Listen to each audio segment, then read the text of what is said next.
এগুলো ফালতু, এগুলো কোনো কর্মসূচি না। যারা নাই তারা কিসের কর্মসূচি?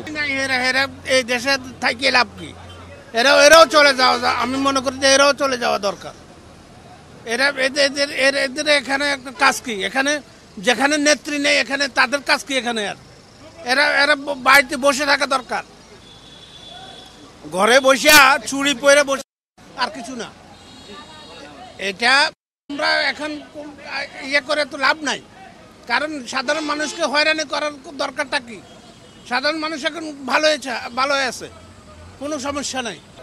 আওয়ামী লীগকে তো দেশের মানুষ আরো বহু আগেই প্রত্যাখ্যান করেছে, এবং গত 1 বছর আগে যে শেখ হাসিনারে যে বিতাড়িত করেছে দেশের মানুষ, আসলে আওয়ামী যে দুঃশাসন ছিল দেশের মানুষ অদিষ্ট ছিল। এই কারণে আওয়ামী লীগকে এই দেশের মানুষ আর চায় না। এই স্বৈরাচারীকে এই দেশের মানুষ টোটালি বিতাড়িত করেছে, এবং আগামীতে তারেক রহমানের বাংলাদেশ হবে ইনশাল্লাহ। কোনো সমস্যা নেই, আজকে নির্দ্বিধায় গাড়ি চলতেছে।